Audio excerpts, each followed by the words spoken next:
Bismillahirrahmanirrahim. Assalamualaikum warahmatullahi wabarakatuh. Al-Fatihah. A'udzubillahi minasyaitonir rajim. Bismillahirrahmanirrahim. Alhamdulillahi rabbil alamin. Ar-Rahmanir-Rahim. Maliki yaumiddin. إياك نعبد وإياك نستعين اهدنا الصراط المستقيم صراط الذين أنعمت عليهم غير المغضوب عليهم ولا الضالين آمين. الحمد لله رب العالمين والصلاة والسلام على أشرف الأنبياء والمرسلين سيدنا محمد وعلى آله وصحبه أجمعين. سبحانك لا علم لنا إلا ما علمتنا إنك أنت العليم الحكيم.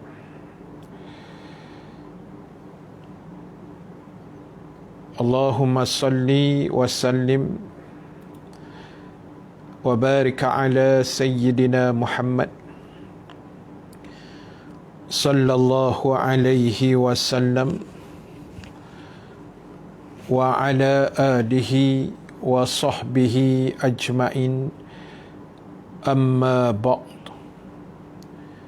Muslimin dan muslimat, hadirin hadirat yang dirahmati Allah Subhanahu wa ta'ala sekalian. Alhamdulillahi ta'ala, kita memanjatkan kesyukuran kehadrat Allah Subhanahu wa ta'ala. Dengan keizinan daripadanya kita dapat sama-sama bertemu dan berhimpun pada malam ini, Alhamdulillah, dalam siri kuliah Maghrib kita pada malam ini yang dianjurkan oleh Masjid Kota Damansara, insya-Allah. Jadi seperti biasa, mohon jasa baik pada semua sahabat Facebook dan TikTok untuk kita sama-sama sharekan live kita pada malam ini, baik di page audio kuliah ataupun di page Masjid Kota Damansara ataupun juga di TikTok saya lah. Jadi jangan lupa kita pakat-pakat share, pakat-pakat sebarkan, pakat-pakat tag kawan-kawan kita yang lain. InsyaAllah mudah-mudahan Allah Subhanahu wa ta'ala akan memberikan kebaikan, rahmat dan juga keampunan kepada kita semua, insya-Allah. Baik, sebelum saya meneruskan kuliah Maghrib pada malam ini, minta sedikit respon daripada semua sahabat tentang suara, kualiti suara. Itu saja yang saya nak. Kualiti gambar saya rasa insya-Allah okey kot. Kualiti suara okey ke tidak? Kalau okey, alhamdulillah lah, ya. Mudah-mudahan okey lah, insya-Allah. Baik, jadi tuan-tuan, ibu-ibu yang dirahmati Allah Subhanahu wa ta'ala sekalian, insya-Allah pada malam ini insya-Allah, terima kasih yang respon. Suara clear, okey, suara merdu pun ada. Macam-macam. Terima kasih. Okey. Baik, sebab saya tanya tu pasal hari ni saya pacak 3 tuan. 3 live serentak lah, 2 di Facebook, 1 di TikTok lah. Tu yang saya tanya. Wayar pun dah berselirat kat badan. Baik. Jadi tuan-tuan, ibu-ibu yang dirahmati Allah Subhanahu wa ta'ala sekalian, insya-Allah pada malam ni tajuk kita agak mencabar juga. Tajuk kita agak berat juga. Mudah-mudahan dapat kita sama-sama, ya, menghayati perbincangan kita pada malam ni, insya-Allah. Baik, saya menggunakan kitab ini. Kalau tuan-tuan nampak ni, 20 golongan yang menyesal pada hari kiamat. 20 golongan yang menyesal pada hari kiamat. Dan kita masih lagi membahaskan golongan yang ke-9. Ya, golongan yang ke-9.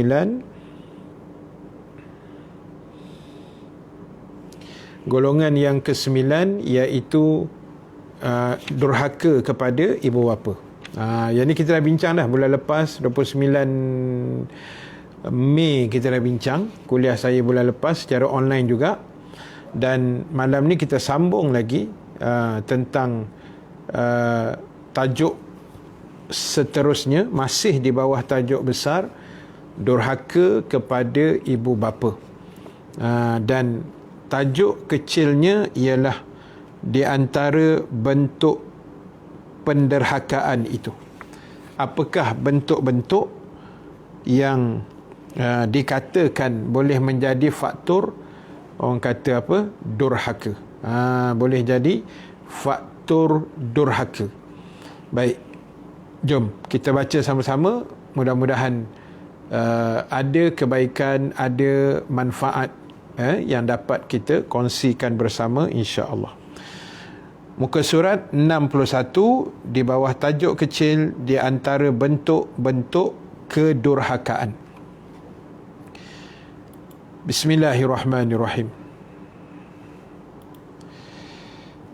Bentuk-bentuk kedurhakaan kepada kedua orang tua itu. Semoga Allah melindungi kita daripada perbuatan ini. Maka dikatakan bentuk kedurhakaan itu sangat banyak sekali. Sangat banyak.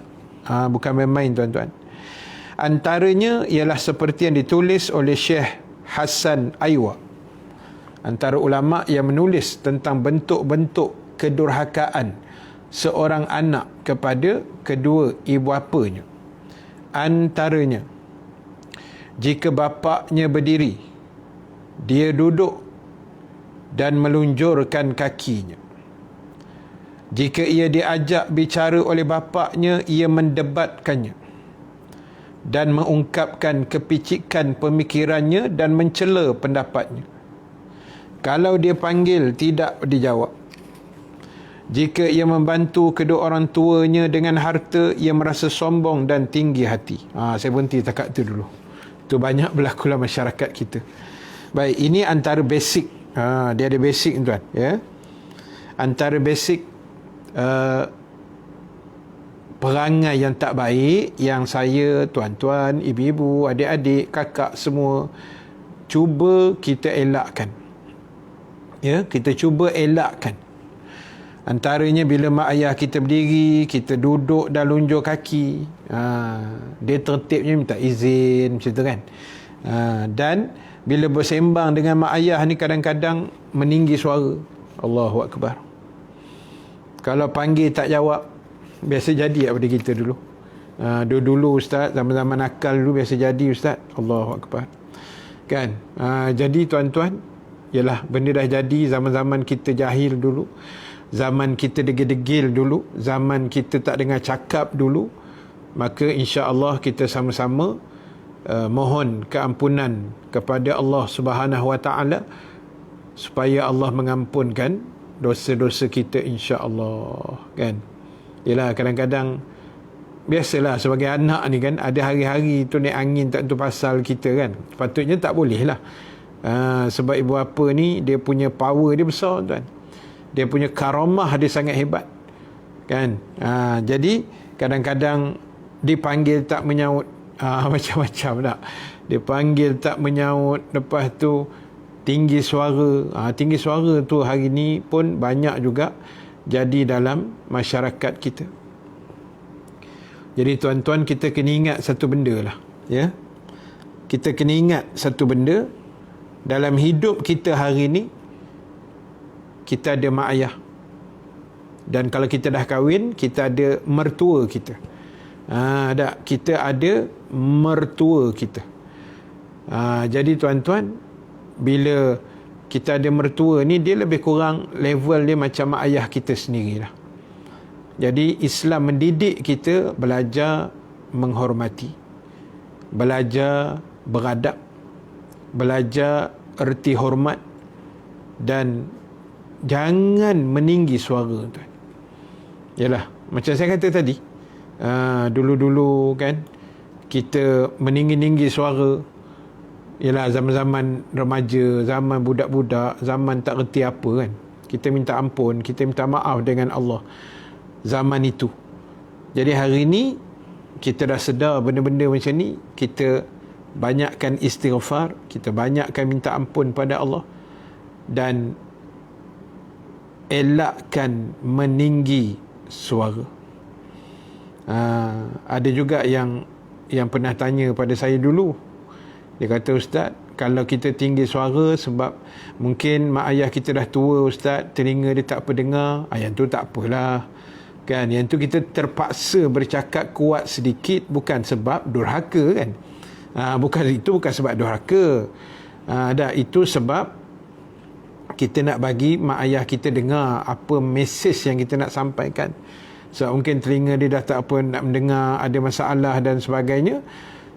Mudah-mudahan Allah ampunkan dosa kita. Bukan kita niat kan. Waalaikumsalam Zack Kirara, terima kasih banyak join live saya. Boleh share-share kat kawan-kawan kita dalam grup tu, insya-Allah. Malam ni kita sembang pasal anak durhaka, ya. Wal-ayazubillah. Baik, jadi tuan-tuan, ibu-ibu yang dirahmati Allah Subhanahu wa taala sekalian,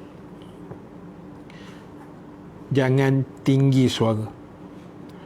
Benda-benda ini tuan-tuan, kita akan kenang balik bila mana? Bila mak ayah kita dah tak ada tau.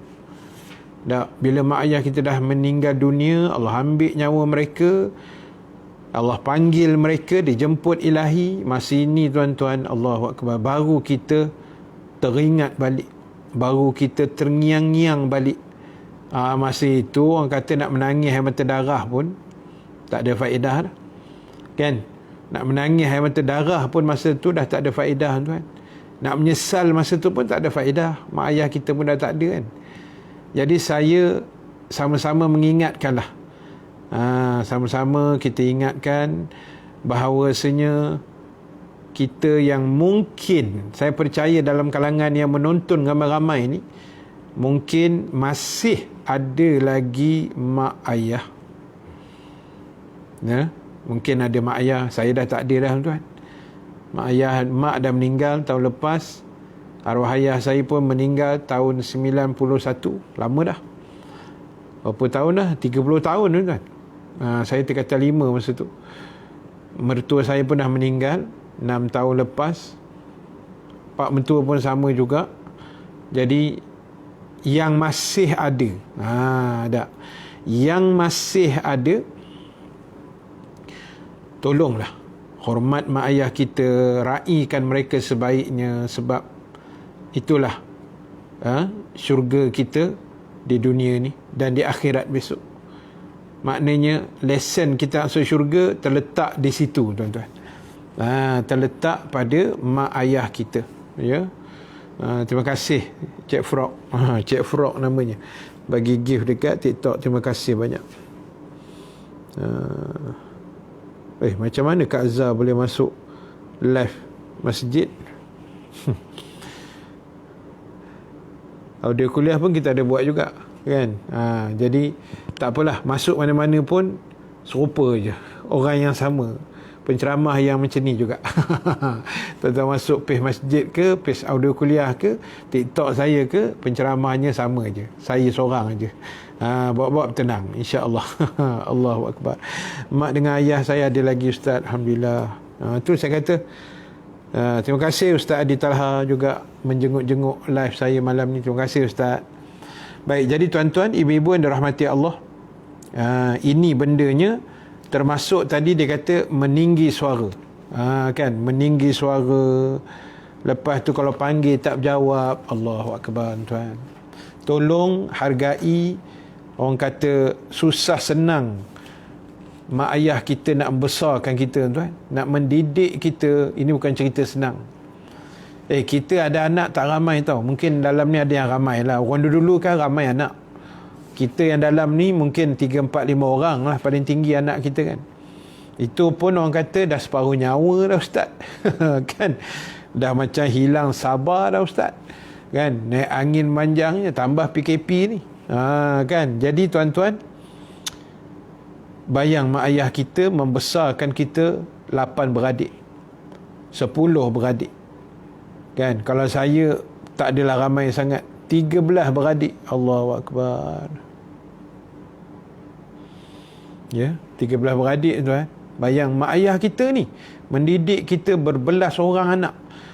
Tak ada komen, tak ada mengungut, tak ada elok je anak-anak semua besar jadi orang tuan. Kan, semua besar jadi orang. Tak ada yang jadi makhluk-makhluk jahat lah, insya-Allah tak. Allahu Akbar tuan-tuan. Jadi tolonglah. Kan, saya pesan sangat malam ni. Malam ni tajuk kita memang touching sikit lah. Terima kasih sahabat TikTok yang bagi gift. Terima kasih banyak. Jadi tuan-tuan, ibu-ibu sekalian, ini benda dia. Yang penting jaga adab kita, jaga akhlak kita, jagalah segala-galanya. Ya. Sebab syurga itu lesennya terletak di situ. Terletak di situ. Ya. Jadi sebab tu tuan-tuan, jangan tinggi suara dengan mak ayah kita.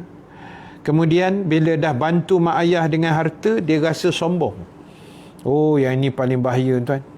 Had ni paling bahaya sekali. Ya, paling bahaya sekali bila mana kita dah tolong mak ayah kita, lepas tu kita dengan megah, dengan sombong, dengan ego, dengan rasa riak, dengan rasa belagak. Oh, kan, dia ungkit-ungkit balik duit ringgit yang dia pernah bagi pada mak ayah dia dulu. Dia ungkit balik pemberiannya, pertolongan kita pada mak ayah kita. Jangan tuan-tuan. Oh, jangan tuan-tuan. Kalau nak main ungkit ni tuan-tuan, ya, kalau cerita nak main mengungkit ni, kalau mak ayah kita ungkit dia punya jasa pada kita tuan, kita nak bayar apa? Kita nak bayar apa tuan-tuan? Kalau mak kita dia ungkit kita, kau bayar balik setiap titik susu yang mak dah bagi kat kau masa menyusukan kau selama 2 tahun. Mampus kita nak bayar tuan. Kita nak bayar dengan apa? Tak, besarnya jasa mak kita, berjaga malam, menyusukan kita, demam, sakit demam, dia pun demam juga, dia pun tak tidur malam juga, kan? Tiba-tiba menolong sikit, Allahu Akbar, dah mengungkit. Syahrin kata mak mentua duduk sekali, Allahu Akbar. Kan, kalau kita duduk sekali dengan mak mertua kita tuan-tuan, lagilah besar pahala tak? Jaga mak mentua tu elok macam mak kita tuan, bukan orang lain. Tolonglah, hari ni minta maaf sebut tuan, benda ni berlaku dalam masyarakat. Kan, saya pernah menceritakan pada tuan-tuan macam mana seorang ibu, cerita 3-4 tahun lepas lah saya rasa, 4-5-6 tahun lepas, habis saya kuliah maghrib di satu tempat, kan, kemudian datang, masa tu kita baru nak minum tuan, lepas-lepas kuliah kan, kita nak minum-minum, kemudian datang seorang ibu ni, makcik lah, tua lah, dalam 60 lebih lah, dekat 70. Dia datang tuan-tuan, dia menangis depan saya tuan. Saya baru nak suap makanan kan, dia datang, dia menangis. Dia cerita pasal anak dia. Saya dengar pun panas hati tuan. Kalau ada anak dia malam tu, memang aku tumbuk muka anak dia. Betul saya cakap, kan. Saya dengar pun, tak boleh tahan tuan. Saya nak cerita pun tak sanggup. Saya pernah cerita, tapi malam ni saya tak cerita. Tapi cukuplah anak dia melemparkan perkataan yang sangat keji kepada ibunya. Ibu dia cerita pada saya, menangis tuan. Kan, sampai saya tak boleh nak suap makanan sebab dia menangis tepi saya. Sampai JK kata, makcik, bagi ustaz makan dulu makcik. Kan, Allah, kita malam tu pun makan tuan-tuan dah macam, kan, tak berapa nak selera tuan. Kita dengar pun sedih kan. Sedih tuan-tuan. Jadi tak usahlah buat mak ayah kita begitu, kan. hebat mana pun kita bantu mak ayah kita, tolonglah bantu dengan kadar yang paling ikhlas. Bantu dengan kadar yang paling baik. Bantu dengan kadar yang seikhlas mungkin. Jangan diungkit-ungkit, tuan. Oh, cerita ungkit ni habis pahala, tuan. Betul. Cerita mengungkit ni habis pahala. Jangan buat pasal, tuan. Dah lah penat kan, bagi duit gaji kat mak ayah kita, lepas tu satu hari kita ungkit. Oh, jangan. Tolong tuan-tuan, saya pesan ni, jangan sampai menyesal bila mak ayah dah tak ada esok. Reza Hari kata betul. Benda tu yang paling bahaya, tuan-tuan. Bila mak ayah kita dah tak ada besok dah, baru kita menyesal, tuan-tuan. Aduh, betul saya cakap. Kita pun ada pengalaman nakal-nakal dulu kan. Pengalaman degil-degil kita pun kita ada. Tapi kita tak nak benda tu berulang kepada anak-anak kita pula. Jadi tolonglah pesan pada anak cucu kita, jangan durhaka pada mak bapak. Jangan ungkit, tuan. Ungkit tu satu kriteria derhaka. Kan, ungkit lepas tu berbangga. Kita bangga. Mak tak ingat ke siapa yang buat bilik air mak bagi besar? Siapa yang pasang aircon kat bilik mak? Oh, tuan-tuan. Siapa kita nak cakap-cakap besar macam tu, tuan? Tak. Kita ni siapa? Dulu kita besar tapak tangan, tuan. Ni besar tapak tangan ni. Nampak ni? Ni mouse, tuan. Yang saya pegang ni mousepad komputer punya. Kan? Dulu kita besar tapak tangan, tuan-tuan. Mak kita besarkan kita dengan penuh jerit peritnya.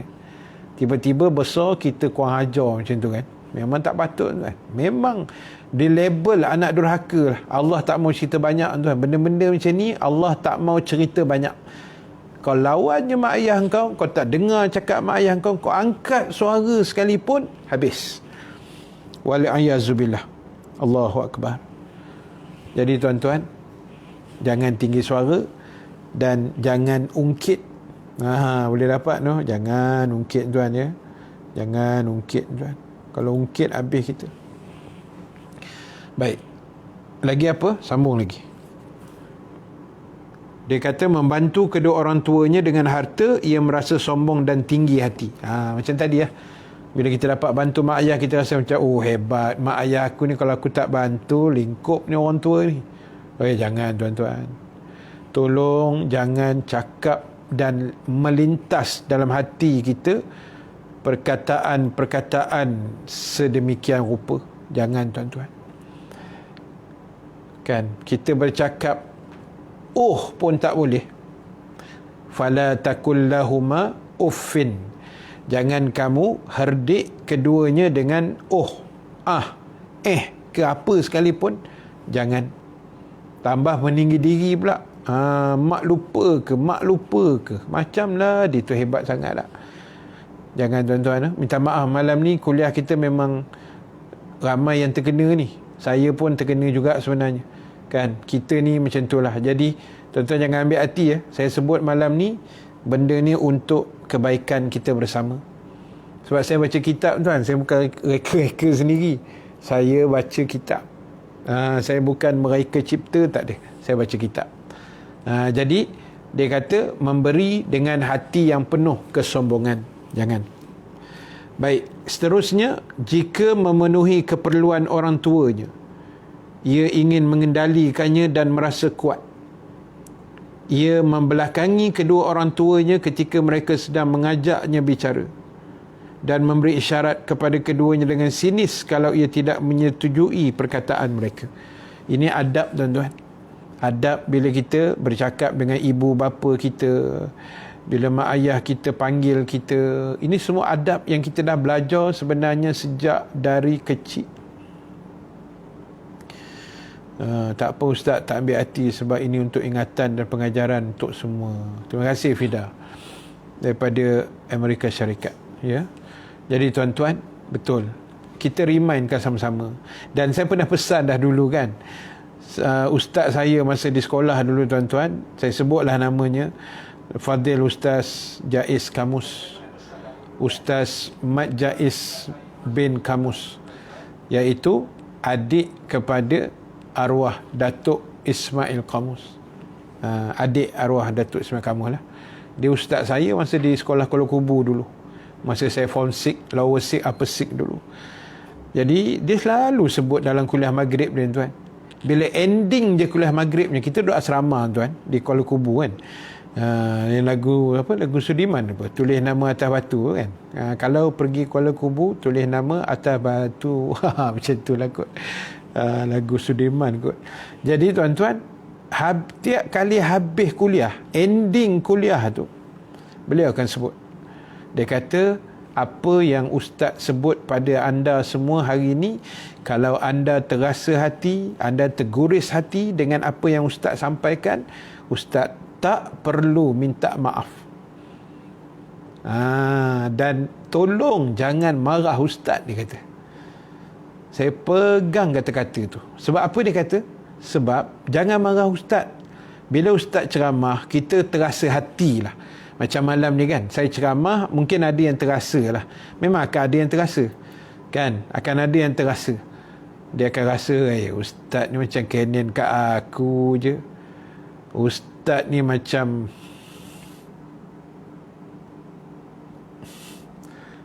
taiko lu berenang. Along bergerak. Baik. Along Kuala Kubu lah kan. Batang kali. Baik. Jadi tuan-tuan, macam kita kata, ustaz ni macam sindir aku je malam ni. Nampak? Macam tahu je aku pernah buat jadi anak dahaka dulu. Ustaz ni nak kena. Jangan marah ustaz.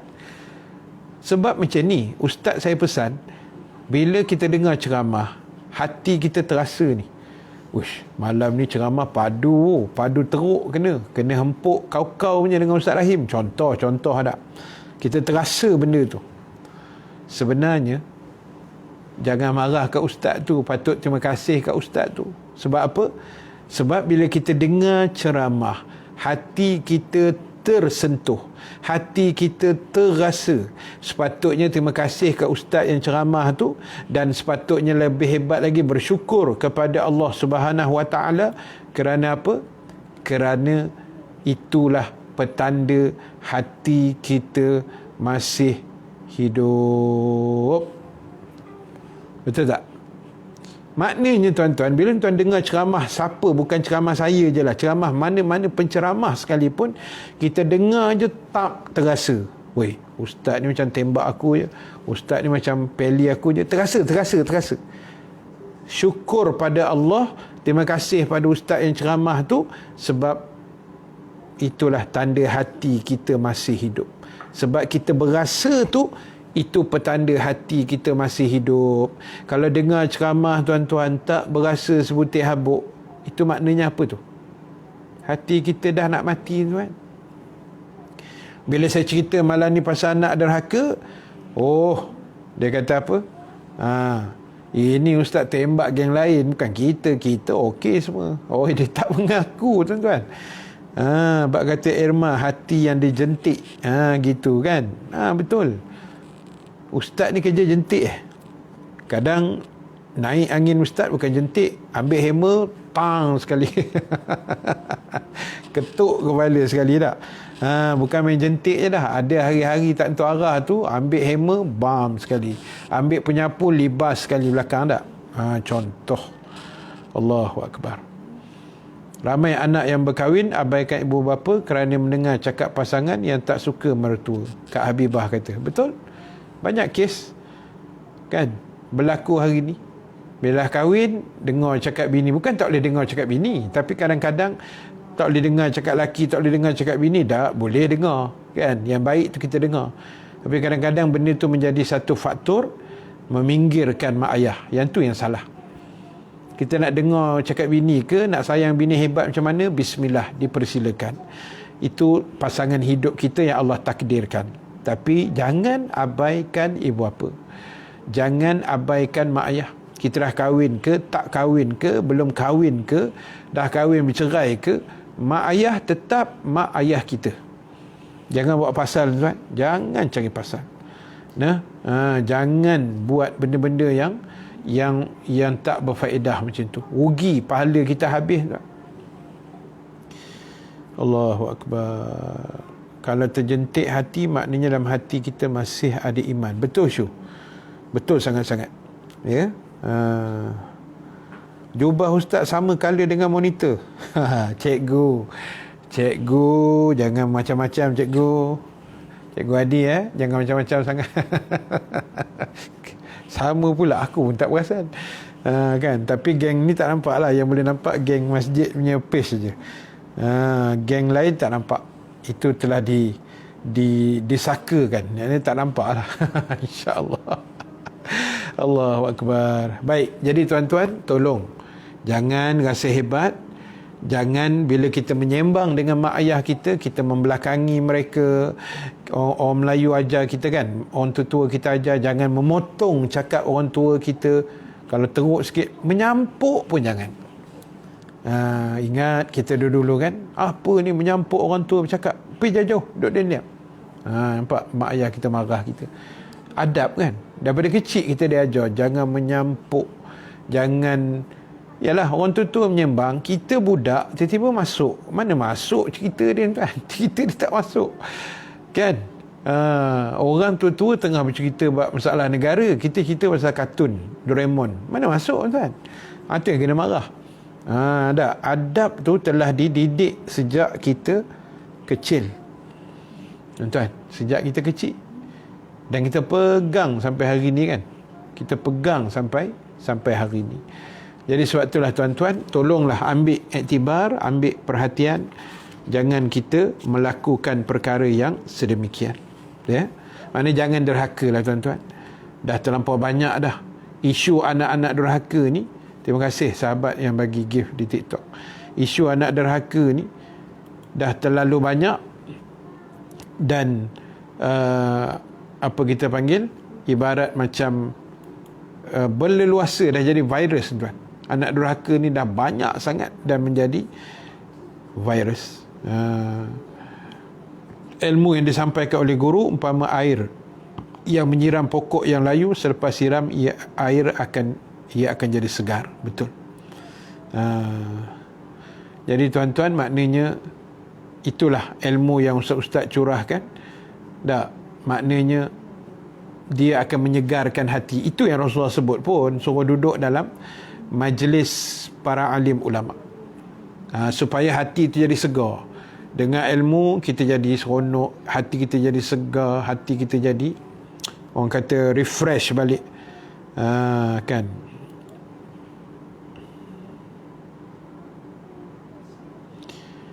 Anak langsung tak ambil tahu, tak ambil berat tentang saya. Allahu Akbar. Itulah. Kita doakanlah. Bila dapat tahu nombor telefon anak marah tengking. Saya betul-betul rindu anak-anak ustaz. Allahu Akbar. Kita doakanlah buat kakak Ain kita, Nur Ain kita. Mudah-mudahan satu hari nanti Allah lembutkan hati anak. Sebab kita jadi ibu ni, jangan putus doa. Ya, jangan putus doa. Minta selalu dengan Allah tiap-tiap hari. Tapi saya percaya ibu bapa hari-hari akan mendoakan anak. Allahu Akbar. Macam-macam cerita kan, sahabat kita yang berkongsi di Facebook ni, macam-macam cerita tuan. Terima kasih Abang Ben kita, Abang Abu Bakar Osman. Malu mana ni, Abang Ben masuk, kita baru-baru nak belajar Streamyard, dia otai Streamyard. Tuan-tuan, saya akan belajar dengan dia insya-Allah. Terima kasih bang masuk join live saya malam ni. Sahabat saya Jamilah Abu Hasan, kalau ada anak-anak yang macam ni ustaz, apa mak bapak perlu buat? Maafkanlah. Baik, dia gini, yang terbaik memanglah kita memaafkan kan. Tapi saya percaya mak ayah mesti akan memaafkan. Dia mesti akan memaafkan kesilapan anak-anak. Dia tak akan simpan sampai mati tuan. Itu mak ayah punya hebat lah. Tapi anak-anak dia tak jadi gitu kan. Dia akan sebaliknya. Dia kadang mendendam sampai mati. Itu masalah kita sebagai anak. Jadi sebagai bapa, kita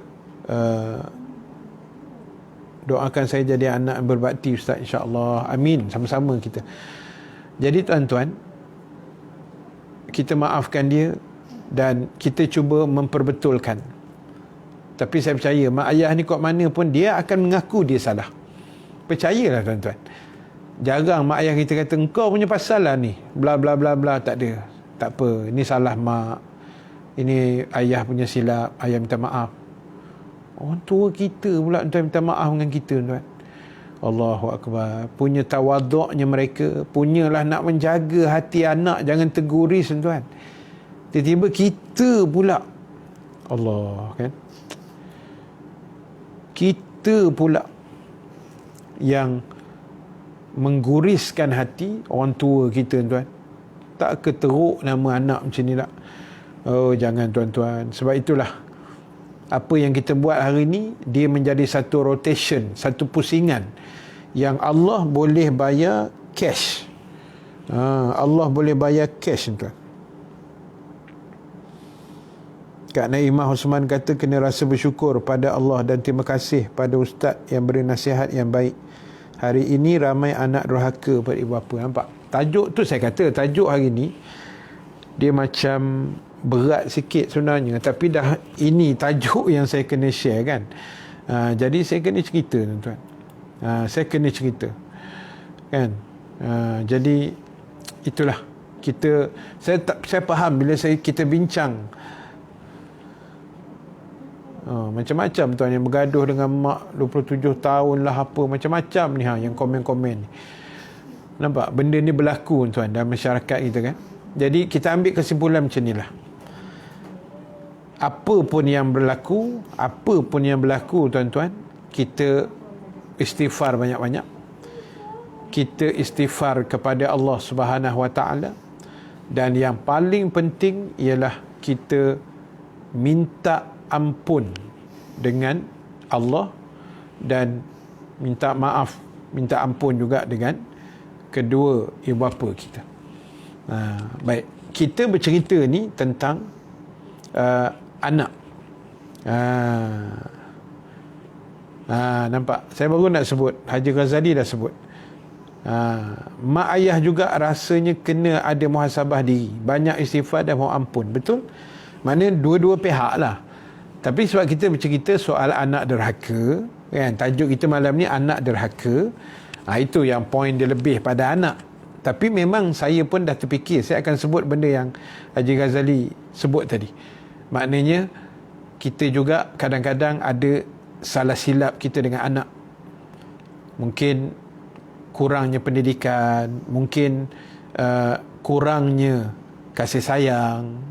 Kita kena muhasabah. Benda tu kena muhasabah. Memanglah tak ada manusia pun yang perfect. Tak ada manusia pun yang perfect di atas muka bumi. Semua ada silap, semua ada kelemahan, semua ada kesilapan kan, kealpaan kita dulu-dulu. Tapi ke depan ni orang kata kita kena baiki lah. Ke depan ni kena baiki, kena kemaskinikan balik, kena orang kata muhasabah, macam tu. Okey. Jadi sebab itulah tuan-tuan, jangan kita durhaka, insya-Allah. Betul. Istighfar. Kadang-kadang salah anak tu ada dosa mak ayah yang kena muhasabah. Betul tu, Cik Milah. Kan? Kadang-kadang kita rasa, kadang-kadang satu hal juga mak ayah ni, dia rasa dia macam ada lesen besar pula. Itu pun satu penyakit kak. Oi, mak ayah ni syurga bawah tapak kaki ibu. Dia guna lesen tu. Tapi dalam masa yang sama dia pula banyak juga kelemahan-kelemahan yang menyebabkan anak pula jadi tak ketahuan. Nampak? Tajuk ni tak habis malam ni. Tajuk ni tak habis malam ni. Kan? Tajuk ni, Allah, Masya Allah, besar lah. Tajuk ni besar sangat. Dan ia sangat dekat dengan masyarakat lah. Kan? Sangat dekat dengan masyarakat. Jadi sebab itulah tuan-tuan, ibu-ibu yang dirahmati Allah Subhanahu Wa Taala sekalian, tugas kita adalah memastikan setiap apa yang kita buat pada hari ini sentiasa berjalan dengan baik, sentiasa berada pada tahap yang sebenar-benarnya, dan sentiasa berada dalam situasi yang dibenarkan oleh Allah, diizinkan oleh agama. Jadi apa yang paling penting, semua pihak kena ada, orang kata, communication yang baik. Saya bukan pakar motivasi tuan-tuan ya. Saya bukan pakar motivasi. Tapi semua orang mesti ada connection yang baik dengan Allah, dengan Rasul, dengan iman, dengan ibu bapa, dengan anak. Barulah dia menjadi satu community yang terbaik dalam masyarakat untuk membentuk environment yang baik, anak-anak yang baik, keluarga yang baik, masyarakat yang baik. Dia mesti ada, bermula dengan circle yang kecil. Ya. Kalau cerita masalah, memang masalah tak habis. Tajuk tak habis, masa yang nak habis. Haji Makno. Betul. Kan? Kalau cerita masalah tuan, masalah tak habis tuan. Kan? Masalah tak habis. Hari ni, lately ni banyak pula kes-kes bunuh diri kan. Kita tengok sebab stres, PKP, stres, COVID, stres tak ada kerja, stres tak ada duit. Itu pun saya nak kena ulas juga nanti tuan-tuan. Nantilah kita bincang besok-esok ke, besok-esok lusa, nanti kita bincang. Kan? Peringatan lah untuk kita. Jangan berlaku, dan banyak benda saya nak sebut sebenarnya, tapi malam ni tak sempat tuan. Jadi sebab itulah tuan-tuan, ibu-ibu yang dirahmati Allah Subhanahu Wa Taala sekalian, apa yang paling penting,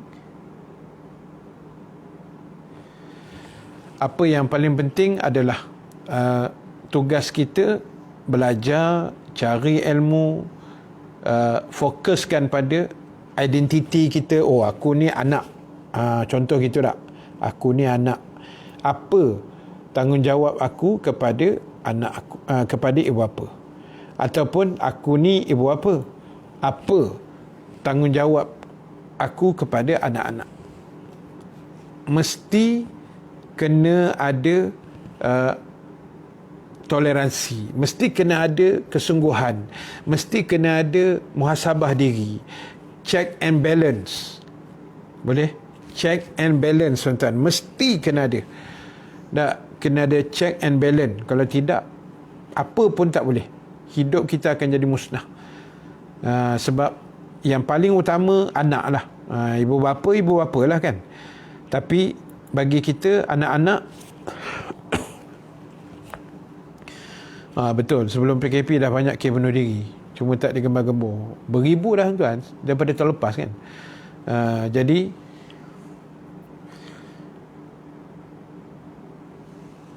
grup TikTok saya harap-harap bertenang sikit moderator tolong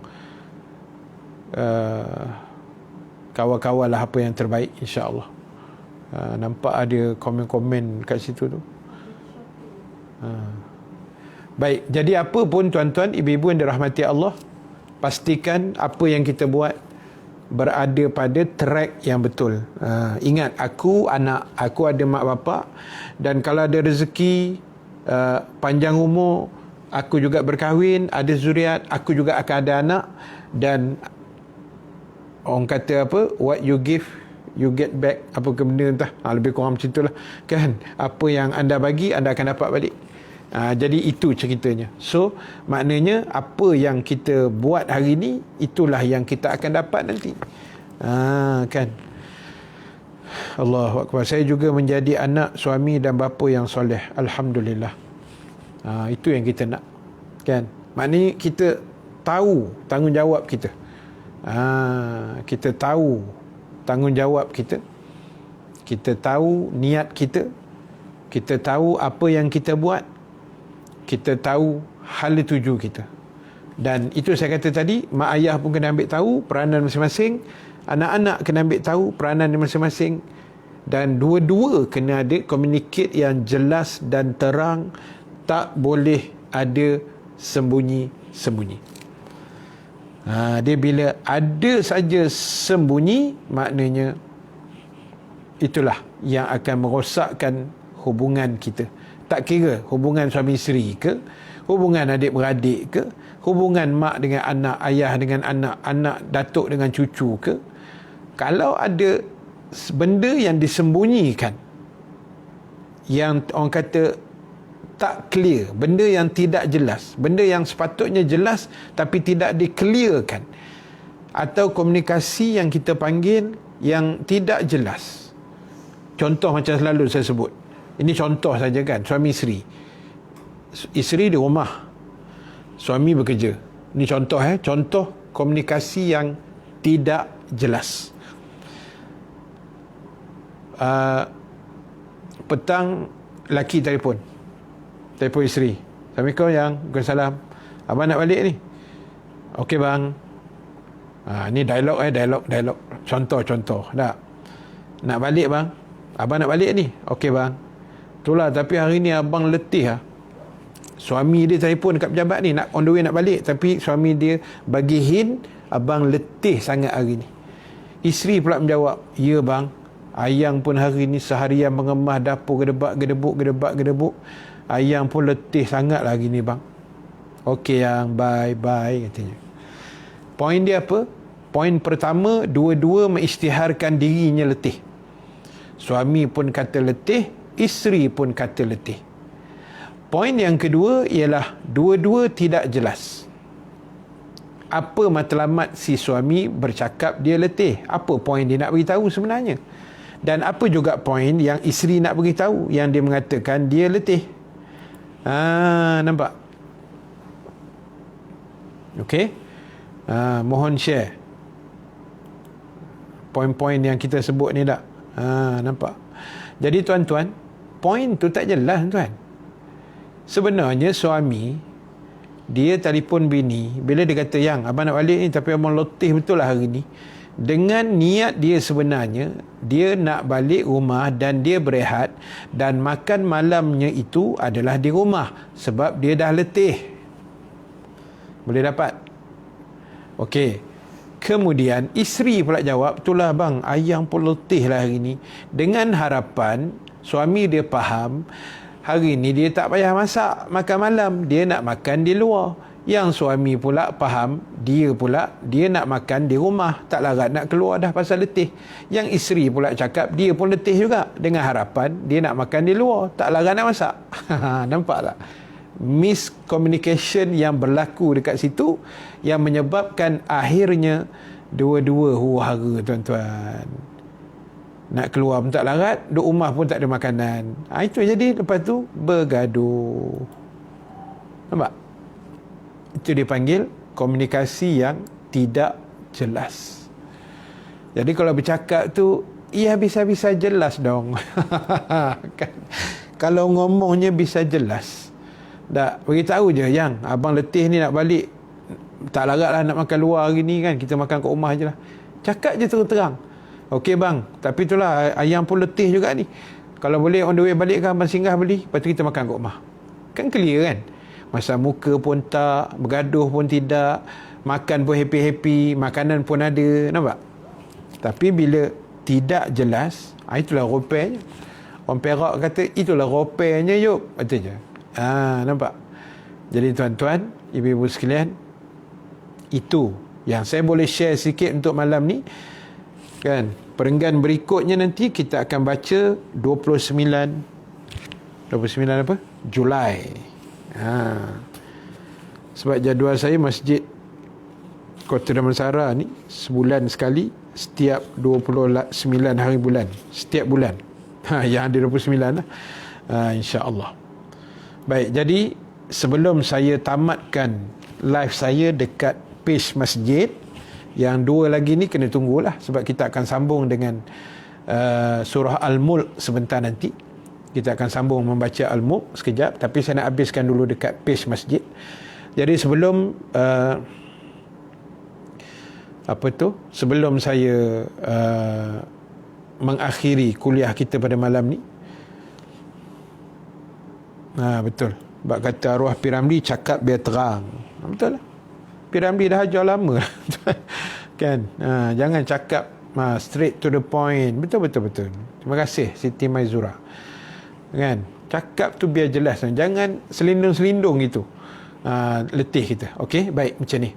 Sebelum saya nak tamatkan dekat page masjid, izinkan saya mengajak tuan-tuan semua untuk hadiahkan surah Fatihah pada sahabat baik saya yang baru meninggal dunia sebelum asar tadi, menjelang asar tadi, Al-Fadil Ustaz Ridwan Rahmat. Beliau merupakan Ketua Dewan Ulama PAS Negeri Selangor yang telah sebulan berada di ICU Hospital Tengku Ampuan Rahimah di Kelang akibat serangan COVID yang menyerang paru-parunya. Jadi beliau ada masalah pernafasan, dan petang tadi tiba-tiba sukar bernafas, oksigennya menjadi kurang, dan Allah ambil beliau lah menjelang asar tadi. Memang satu orang sahabat yang sangat baik, yang sangat mesra, sangat friendly, sangat peramah, suka bergurau, ilmu yang sangat tinggi. Kawan-kawan kita di Masjid Al-Falah mungkin tahulah, ya, mungkin tahu, mengenali beliau. Dan yang saya rasa agak terkilan, bukanlah terkilan tapi terkejut jugalah, sebab umur dia sebaya Pak Ngah. Saya rasa lebih kurang umur saya lah, 47, 46 macam tu. Sebaya kita lah, ya. Jadi minggu lepas, bukan minggu lepas, lebih kurang 10 hari lepas kot. Betul, 19 bulan, hari ni 29. Saya WhatsApp pada dia, masa tu dia dekat ICU lagi. Masa tu dia genap dah sebulan dekat ICU. Lepas tu saya WhatsApp dia, saya kata, Ustaz, tolong bagi nama Ustaz, nama penuh, tarikh lahir Ustaz, saya nak buat zikir, doa-doa sikit, mudah-mudahan Ustaz cepat sembuh. Dan kebetulan malam tu malam Jumaat tuan, kita buat baca Yasin malam tu kan. Kita buat baca Yasin, dan kita doakan untuk beliau juga. Saya ada sebut nama beliau dalam doa itu, kan. Lepas tu esoknya tu dia hantar nasi Arab kat saya tuan, daripada hospital tu. Dia boleh hantar melalui orang lah, Grab apa semua tu. Tahu nasi berani, nasi Arab dengan lauk sedap, semua sedap. Saya kata, Ustaz, apa Ustaz susah-susah hantar kat saya? Tak apa, share, dia kata. Ini kita jamu orang baik-baik, dia kata. Mudah-mudahan ada keberkatan. Itulah last saya WhatsApp minggu lepas. Lepas tu saya duk terfikir, mungkin dia dah makin lega kan. Saya tak sempat nak WhatsApp lagi. Saya tengok hari ni Allah dah ambil dia. Tapi tak apalah, Allah lebih sayangkan dia. Cuma jenazah dia masih ada lagi, belum diuruskan, belum dikebumi, belum diapakan lagi. Sebab kena swab test COVID pula. Itu prosedur lah. Jadi keputusannya dalam masa 24 jam, mungkin paling awal pun petang besok lah kot, pengurusan jenazahnya akan berlaku. Apa pun kita doa yang terbaik untuk orang-orang yang baik-baik, dan kita hadiahkan Fatihah, mudah-mudahan sampai pahalanya pada arwah, dan Allah Subhanahu wa taala akan mengampunkan dosa-dosa beliau, insya-Allah. Al-Fatihah. A'udzubillahi minasyaitonirrajim. Bismillahirrahmanirrahim. Alhamdulillahi rabbil alamin. Ar-Rahmanir-Rahim. Maliki yaumiddin. Iyyaka na'budu wa iyyaka nasta'in. Ihdinas siratal mustaqim. Siratal ladzina an'amta 'alaihim ghairil maghdubi 'alaihim waladdallin. Amin. Bismillahirrahmanirrahim. Alhamdulillahi rabbil alamin. Wassalatu wassalamu ala asyrafil anbiya'i wal mursalin wa ala alihi wa sahbihi ajma'in. Allahumma ja'al jam'ana haza jam'an marhuma wa tafarruqana min ba'dihi tafarruqan ma'suma wa la taj'alillahumma fina syaqiyyan wa la mahruman wa la matruda. Allahumma zakkirna ma nasina wa 'allimna ma jahilna ya arhamar rahimin. Wa sallallahu ala sayyidina Muhammad wa ala alihi wa sahbihi wa baraka wa sallam. Walhamdulillahi rabbil alamin. Assalamualaikum warahmatullahi taala wabarakatuh.